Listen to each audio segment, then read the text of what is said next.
Question number 103. Check the correct statements on scattering of light. માં પહેલું statement છે S1. Rayleigh scattering is responsible for the bluish appearance of sky. તો બરાબર છે.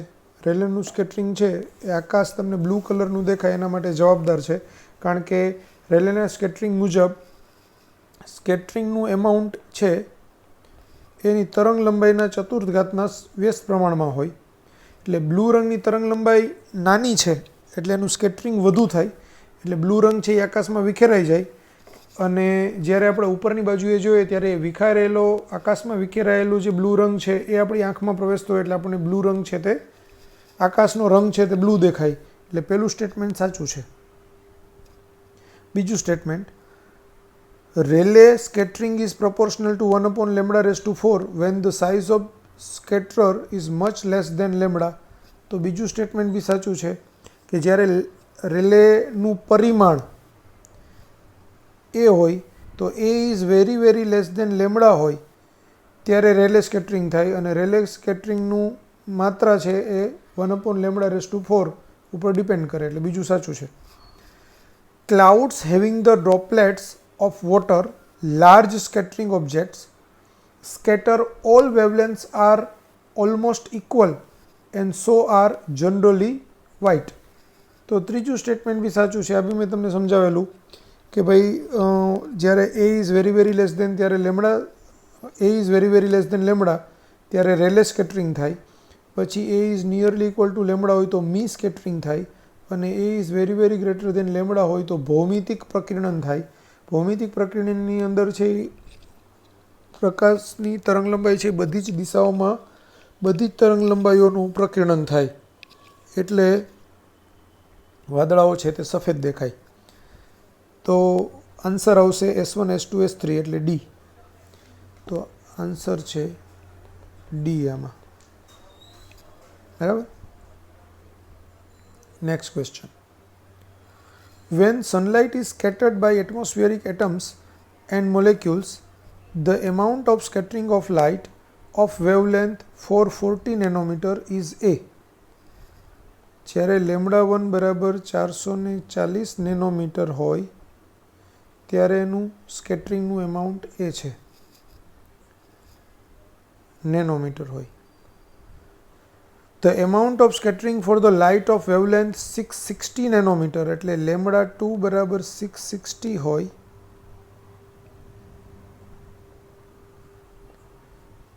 ત્યારે એનું કેટલું?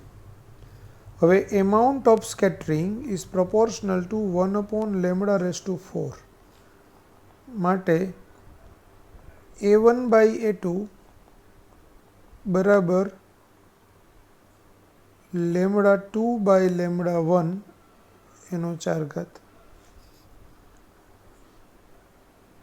તો A1 એટલે A, A2 મારે શોધવાનો છે. λ2 એટલે 660 અને λ1 એટલે 440 એનો 4 ઘાત. તો આ 0 0 કેન્સલ, 22 દુ 44 ને 22 તરી 66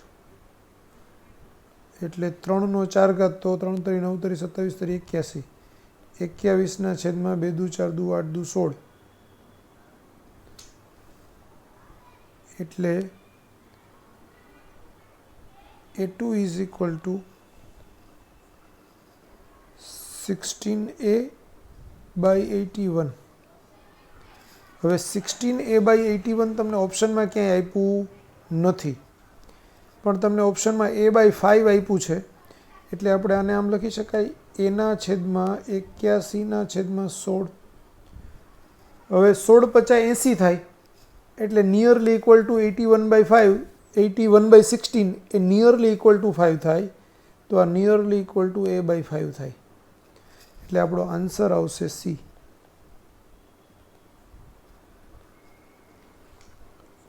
Clear? Next question. When sunlight is scattered by minute particles of atmosphere, the intensity of light scattered away is directly proportional to, तो amount of scattering is inversely proportional to lambda raised to 4, but lambda is 1 upon lambda is proportional to f, એટલે directly proportional to f raised to 4, કારણ કે c is equal to f lambda બરાબર અચળ હોય, તો f is proportional to 1 upon lambda, એટલે f raised to 4 is proportional to 1 upon lambda raised to 4. તો આપણો આન્સર આવશે frequency of light raised to 4 b.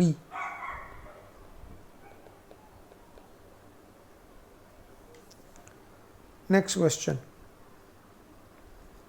The image formed by an objective of a compound microscope. તો compound microscope ના objective વડે રચાતું પ્રતિબિંબ, તો real and enlarged આવે C.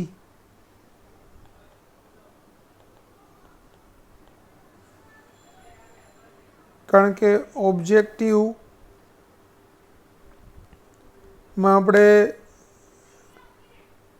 કોઈ પહેલું પ્રતિબિંબ રચાય તો ઓબ્જેક્ટિવ બહિર્ગોળ લેન્સ હોય, બહિર્ગોળ લેન્સમાં કિરણો છે તે અહીંથી આમ કરીને બીજી બાજુએ પ્રતિબિંબ રચે, તો એ બીજી બાજુએ પ્રતિબિંબ રચશે એ વક્રીભવન પામીને કિરણો છે તે બીજી બાજુએ પહોંચવાના છે, એટલે પ્રતિબિંબ છે તે વાસ્તવિક રચાશે, અને બહિર્ગોળ લેન્સ છે તે પ્રતિબિંબ રચે છે એટલે થોડું એનું એનલાર્જ પ્રતિબિંબ રચાશે, તો રિયલ એન્ડ એનલાર્જડ એ આપણો આન્સર આવે, બરાબર, એટલે આન્સર સી આવે.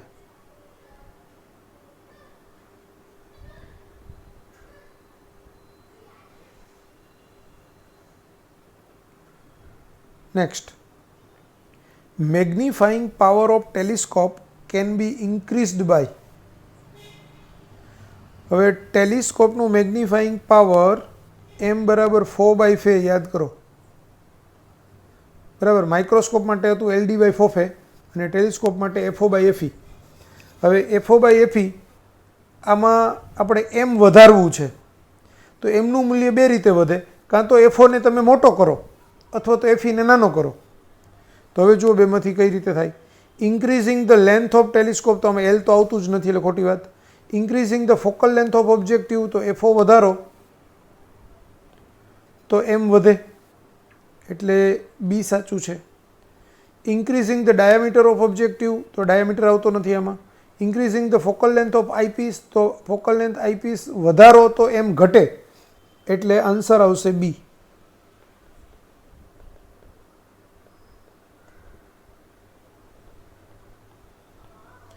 FO વધે તો M વધે. Next, if the ratio of magnifications produced by a simple microscope in a near point adjustment and far point adjustment is 6/5, then the focal length of the lens is, take D is equal to 25 centimeter. હવે near point adjustment હોય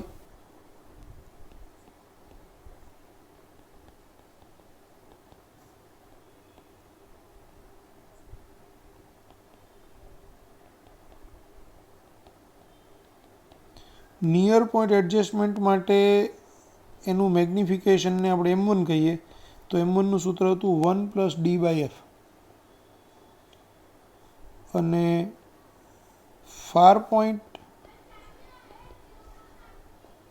adjustment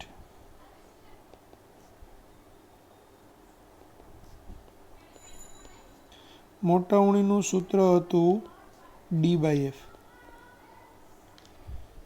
એટલે M1/M2 ગુણોત્તર બરાબર 1 + D/f upon D/f. હવે M1/M2નો ગુણોત્તર તમને આપ્યો છે રકમમાં કે 6/5. આનું આપણે લસા લઈએ તો f + D અપોન f છેદમાં D/f, એટલે FF કટ થાય, તો આ હતું f + D અપોન D. તો હવે આ f Dની વેલ્યુ 25 છેદમાં 25, तो 6/5 इंटू 25 बराबर f प्लस 25।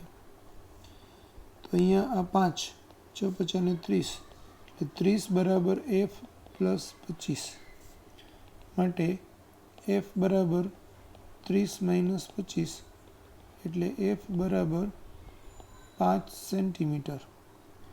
तो આપણો આન્સર આવે એ।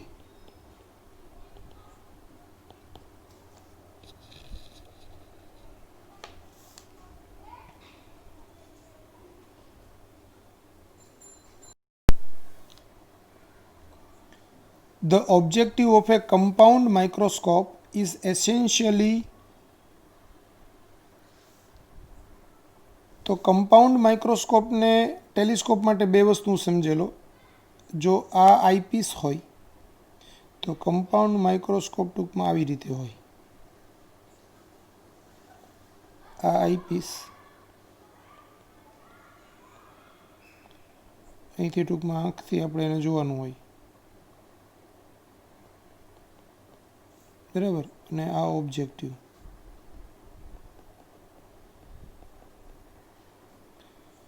આ સંયુક્ત માઇક્રોસ્કોપની વાત છે।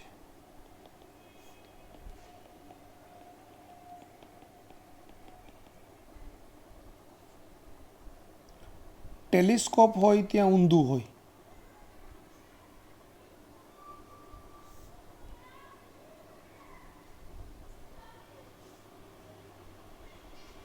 આ ઓબ્જેક્ટિવ, આ આઈપીસ અને આ ટેલિસ્કોપની વાત છે। તો માઇક્રોસ્કોપની અંદર, સંયુક્ત માઇક્રોસ્કોપની અંદર આ ઓબ્જેક્ટિવ છે તે કેવો હશે? બહિર્ગોળ લેન્સ હશે અને નાનો હશે એટલે સ્મોલ એપર્ચર હશે, એની ફોકલ લેન્થ પણ સ્મોલ હશે। તો આપણો આન્સર આવે ડી।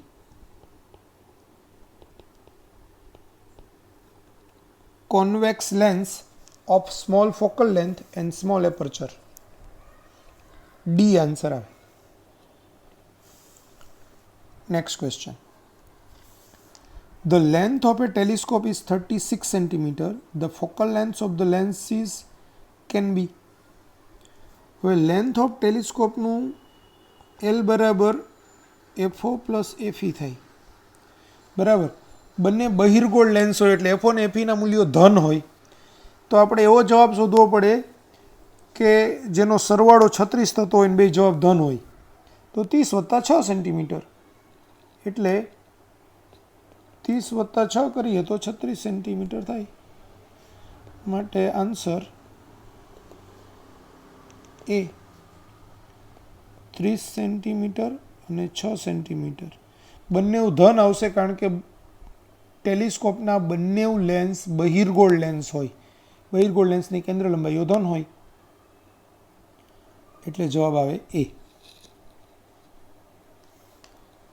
ટેલિસ્કોપ ને માઇક્રોસ્કોપ બંનેઉના બંનેઉ લેન્સ ધન જ આપણે બહિર્ગોળ લેન્સ જ હોય એટલે એની કેન્દ્ર લંબાઈઓ ધન જ હોય। Question number 116.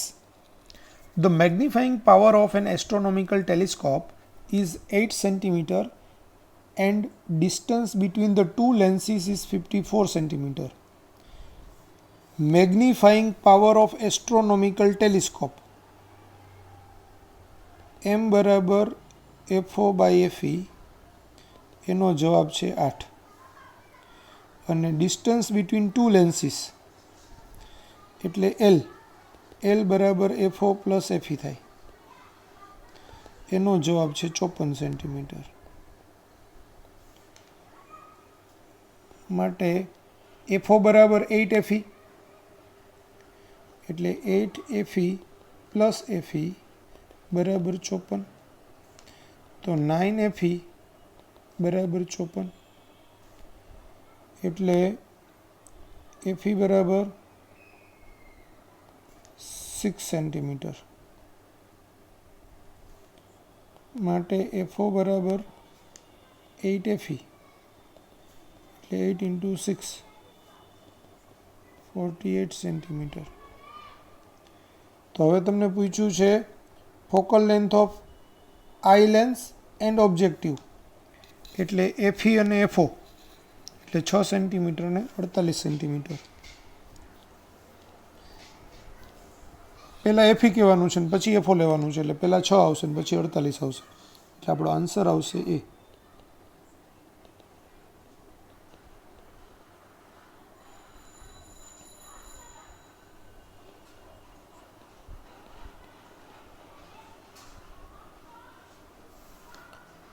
Next question. In a laboratory, 4 convex lenses, હવે અહીંયા જુઓ વચ્ચે છે ને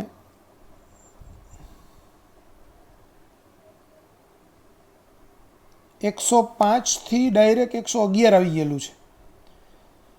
તો એ વચ્ચેના જે ક્વેશ્ચન્સ છે તે હ્યુમન આઈના છે, એની દ્રષ્ટિ ખામીવાળા. પણ હ્યુમન આઈ છે ને એ ટોટલી આપણે સિલેબસમાંથી નીકળી ગયેલું છે, એટલે એના ક્વેશ્ચન્સ આપણે કરવાના નથી, એના કન્સેપ્ટ બી કરવાના નથી. એટલે આ કોવિડના કારણે નીકળ્યું છે એવું નહીં, ઓલરેડી સિલેબસમાં જ નથી. એટલે આપણી ટેક્સ્ટબુકની અંદર આ ચેપ્ટરમાં હ્યુમન આઈ નથી, બરાબર. પણ એ જૂની બુકની અંદર હ્યુમન આઈ પહેલાં હતું, એટલે એ ક્વેશ્ચન આપણે કાઢી નાખેલા છે.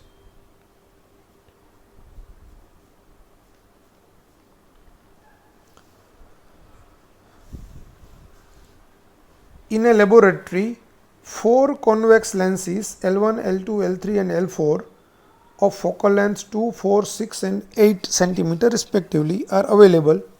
Two of these lenses form a telescope of length 10 cm. એટલે L બરાબર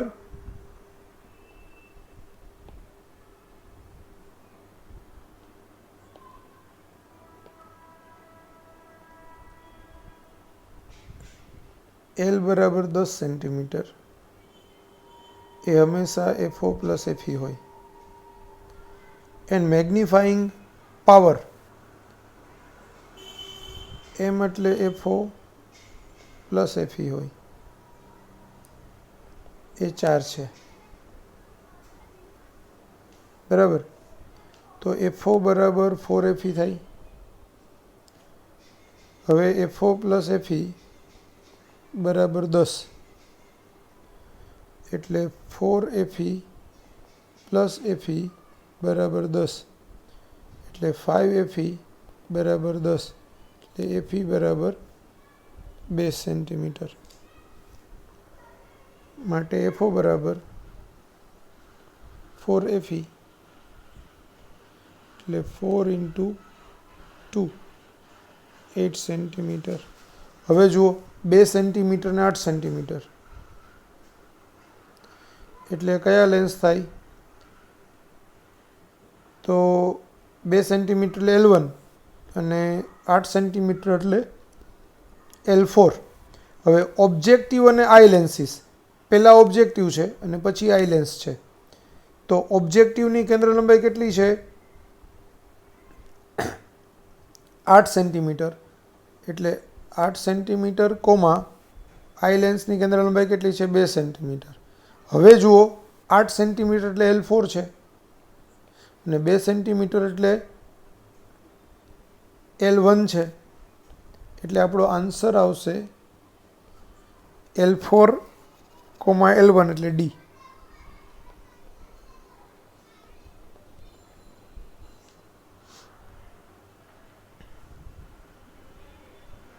Next question.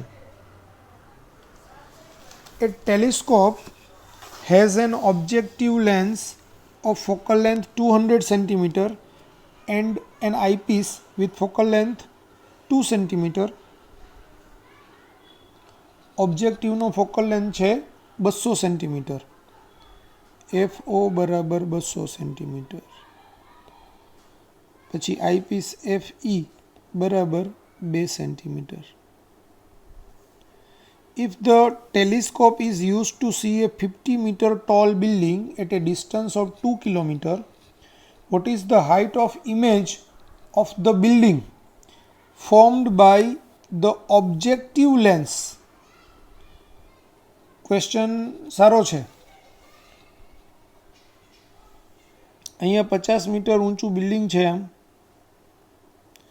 અને એનાથી 2 કિલોમીટર ડિસ્ટન્સે એક ટેલિસ્કોપ છે, એનો આ ઓબ્જેક્ટિવ લેન્સ છે, બરાબર. તો આ ઓબ્જેક્ટિવ લેન્સથી આ ડિસ્ટન્સ 2 કિલોમીટર, એટલે યુ બરાબર 2 કિલોમીટર આવશે. આ ડિસ્ટન્સ અહીંયા સુધીનો એટલે યુ આવશે -2 કિલોમીટર ટૂંકમાં. ઓબ્જેક્ટિવની ફોકલ લેન્થ તમને આપી છે 200 સેન્ટીમીટર. તો ઓબ્જેક્ટિવ વડે પ્રતિબિંબ ક્યાં રચાય એ VO મળી જાય, અથવા તો V મળી જાય. હવે ઓબ્જેક્ટિવની મોટવણી M બરાબર V/U અને M બરાબર H'/H. તો આપણને ઓબ્જેક્ટિવ વડે રચાતા પ્રતિબિંબની ઊંચાઈ પૂછી છે, એટલે H' પૂછ્યું છે, તો H' પછી આપણે શોધી શકીએ. તો અહીંયા U બરાબર -2 કિલોમીટર. હવે મારે જવાબ સેન્ટીમીટરમાં જોઈએ છે, એટલે બધું મારે સેન્ટીમીટરમાં ફેરવવું પડશે. એટલે -2 કિલોમીટર એટલે 2000 મીટર, એટલે -2000 × 10⁻² સેન્ટીમીટર, એટલે ટૂંકમાં 2 × 10⁵ સેન્ટીમીટર. ઓકે. હવે V મારે શોધવું છે. આને આપણે UO કહીએ અને VO કહીએ, ઓબ્જેક્ટિવથી પ્રતિબિંબ અંતર, અને UO એટલે ઓબ્જેક્ટિવનું વસ્તુ અંતર. તો 1/FO બરાબર 1/VO માઇનસ 1/UO, એટલે 1/FO કિંમત જ મૂકી દઈએ. તો 1/FO ની કિંમત કેટલી? 200 સેન્ટીમીટર. 1/VO મારે શોધવું છે, -2 × 10⁵ સેન્ટીમીટર એકમમાં. 200 બી સેન્ટીમીટરમાં જ છે.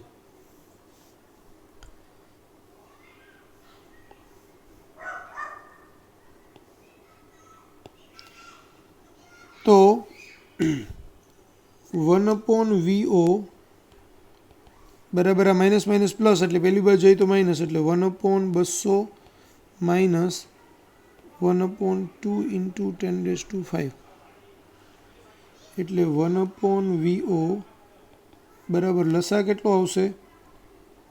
2 × 10⁵.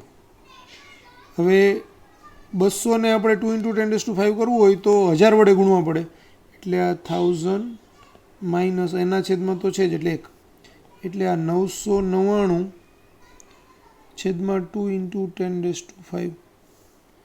એટલે VO બરાબર 2 × 10⁵ છેદમાં 999, અને નિયરલી ઇક્વલ ટુ આમ કરી શકાય ને, 5 મીંડા અને 999 એટલે એપ્રોક્સિમેટલી 1000. તો આ 3 મીંડા અને 3 મીંડા કેન્સલ થઈ જાય, એટલે આ 200 સેન્ટીમીટર આવે, બરાબર. હવે મોટવણી એટલે VO/UO બરાબર H'/H. આપણે આ બધું છે ને તે ધન લઈએ છીએ, નહીંતર બધું ઋણ આવે. તો VO એટલે 200, UO એટલે 2 × 10⁵, H' મારે શોધવાનું છે, અને H એટલે 50 મીટર. 50 મીટર એટલે 5000 સેન્ટીમીટર.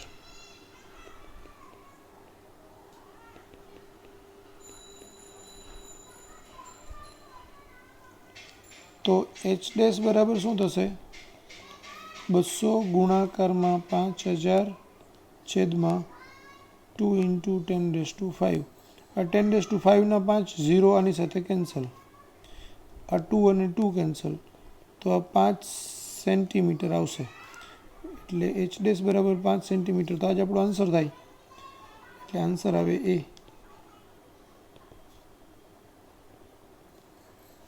લખી નાખો.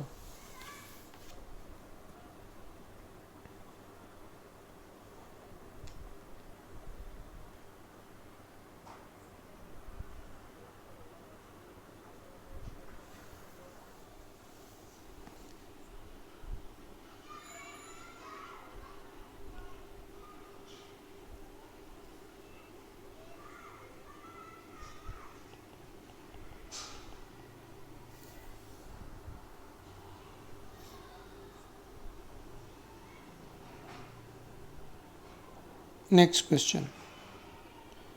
Magnification at least distance of distinct vision of a simple microscope having its focal length 5 cm is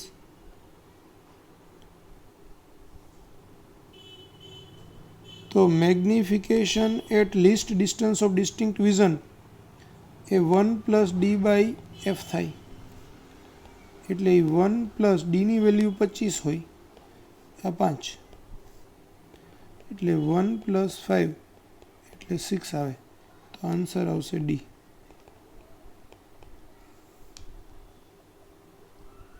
generally ડીની value 25 centimetre હોય એટલે આપણે પછી લઈ લેવાનું ન આપ્યું હોય તો. Next question. Focal length of objective and eyepiece of telescope are 200 cm and 4 cm respectively. FO આપ્યું છે 200 cm, FE આપ્યું છે 4 cm. What is the length of telescope for normal adjustment? For normal adjustment, length of telescope is equal to FO plus FE. એટલે એ થાય 200 + 4 204 એટલે આપણો answer થાય B. Next question. A compound microscope has an eyepiece of a focal length 10 cm. Eyepiece ની focal length FE 10 cm and an objective of focal length 4 cm એટલે FO 4 cm.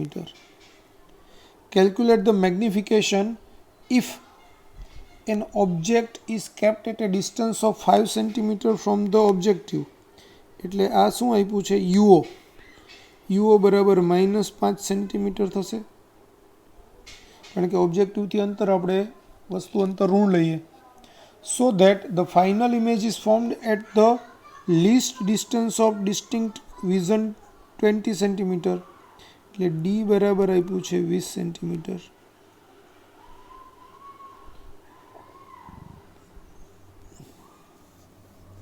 Okay. Calculate the magnification છે actually. હવે આપણે સામાન્ય રીતે compound માઇક્રોસ્કોપની અંદર એવું વિચારીએ છીએ કે એનું પ્રતિબિંબ છે તે અનંત અંતરે મળે. જ્યારે એનું કમ્પાઉન્ડ માઇક્રોસ્કોપનું પ્રતિબિંબ અનંત અંતરે મળે ત્યારે આપણે સૂત્ર વાપરીએ છીએ M = LD/FOFE, LD/FOFE. બરાબર.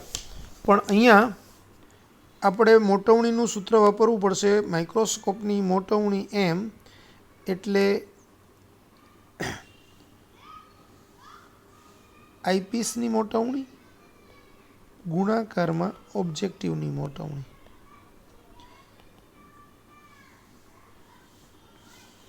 હવે આઈપીસની મોટવણી એટલે એ થશે VO/UO અને ઓબ્જેક્ટિવ એ નોર્મલ આપણે ઇમેજ છે તે list distance of distinct vision પર બને છે એટલે નજીક બિંદુ નિયર પોઈન્ટ ઉપર રચાય છે એટલે 1 + d/f. તો હવે આપણે પહેલાં તો VO શોધવું પડશે.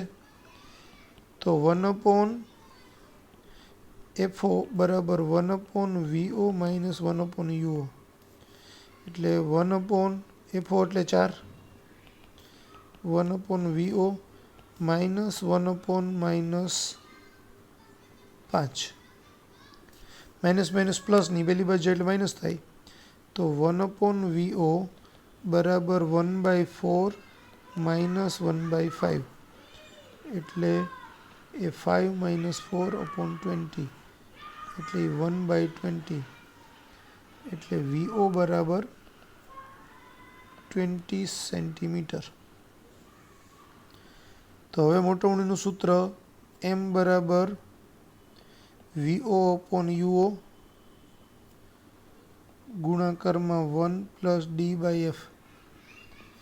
મેં અહીંયા UO ને માનકમાં શા માટે લીધું કારણ કે અહીંયા આપણે મોટવણીનું મૂલ્ય છે તે ધન જ લેવાનું છે. આમ તો પ્રતિબિંબ ઋણ રચાય એટલે ખરેખર ઋણ આવે તોય કંઈ વાંધો નથી તો નેગેટિવ મોટવણી એમ દર્શાવે કે પ્રતિબિંબ છે તે ઉલટું રચાય છે. તો હંમેશા કમ્પાઉન્ડ માઇક્રોસ્કોપથી અંતિમ પ્રતિબિંબ ઉલટું જ રચાય. એટલે યુઓ તમે માઇનસ લ્યો તો ચાલે, પણ તમને અહીંયા જવાબ ધન આપેલો છે એટલે આપણે ધન જવાબ લાવવા માટે યુઓને માનાંકમાં મૂક્યો છે, nothing else.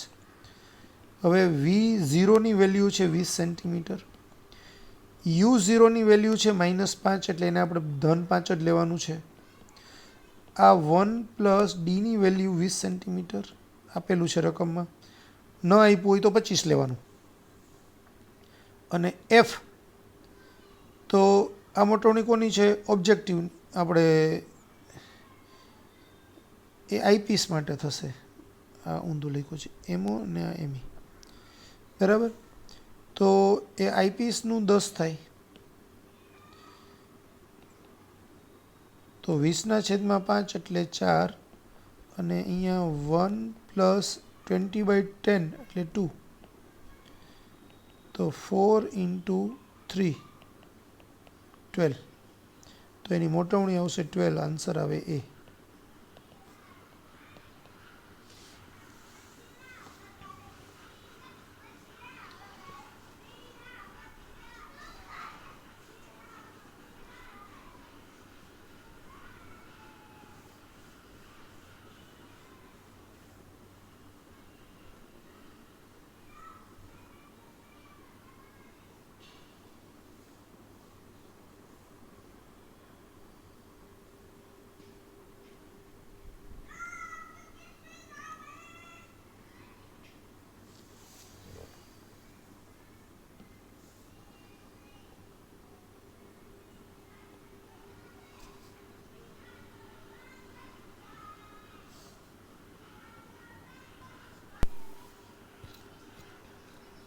Question number 122.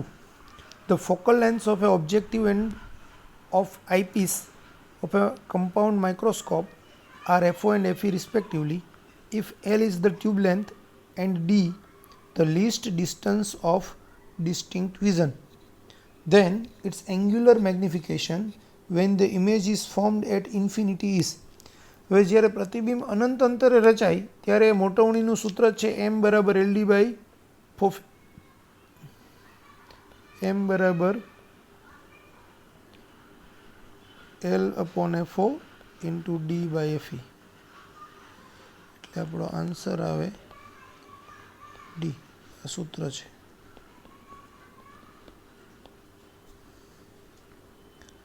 Next question. A square of card of side 1 mm, side length 1 mm, is being seen through a magnifying lens of focal length 10 cm. The card is placed at a distance of 9 cm from the lens. The apparent area of the card through the lens is. હવે object જે છે એની length 1 mm છે, તો area of object is L² થાય, એટલે 1 mm નો square એટલે 1 mm².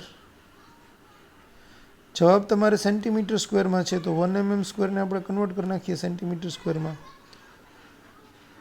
તો 1 mm, જો 10 mm એટલે 1 સેન્ટીમીટર થાય, એટલે 1 mm એટલે 1/10 સેન્ટીમીટર થાય, અથવા તો 0.1 10⁻⁻1 સેન્ટીમીટર થાય. તો 10⁻⁻1 સેન્ટીમીટર એનો હોલ સ્ક્વેર એટલે 10⁻²² સેન્ટીમીટર સ્ક્વેર થાય. મારે પૂછ્યું શું છે? Apparent area of the card, એટલે એરિયા ઓફ ઇમેજ પૂછ્યું છે ટૂંકમાં તમને, બરાબર.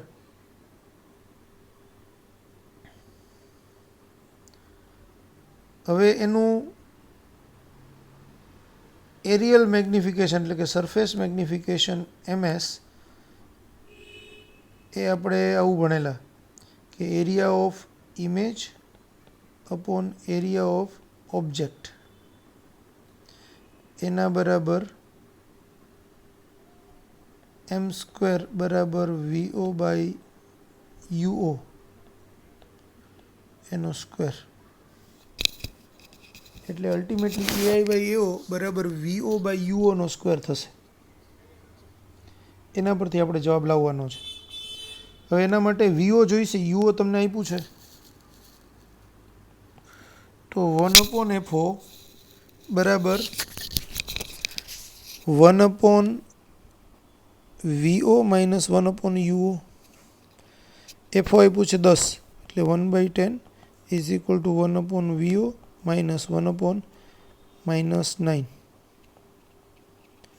એટલે 1/10 માઇનસ 1/9 બરાબર 1/VO. તો આ 9 માઇનસ 10 છેદમાં 90 બરાબર 1/VO એટલે માઇનસ 1/90 બરાબર 1/VO એટલે VO આવશે માઇનસ 90 સેન્ટીમીટર. તો હવે એઆઈ બાય એઓ બરાબર VO upon UO square, AI upon 10⁻², VO એટલે માઇનસ 90 ને UO એટલે માઇનસ 9 એનો સ્ક્વેર. 90/9 એટલે 10, 10નો સ્ક્વેર એટલે 100. તો એઆઈ બરાબર 100 ઇન્ટુ 10⁻² સેન્ટીમીટર સ્ક્વેર એટલે કે 1 સેન્ટીમીટર સ્ક્વેર. તો આપણો આન્સર આવે એ.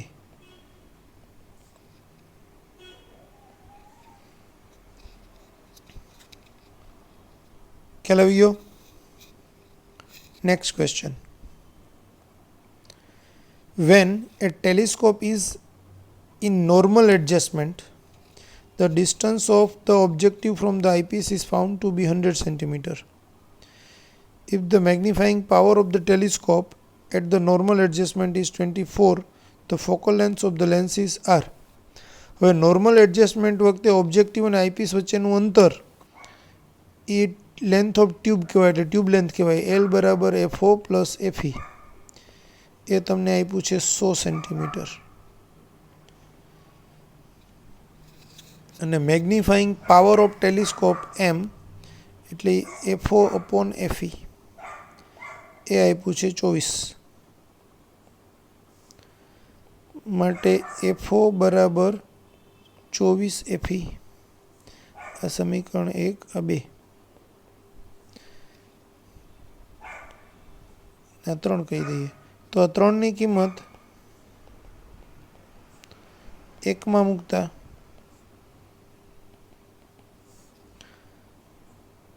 તો 24 FE વત્તા FE બરાબર 100 સેન્ટીમીટર એટલે 25 FE બરાબર 100 એટલે FE બરાબર 4 સેન્ટીમીટર.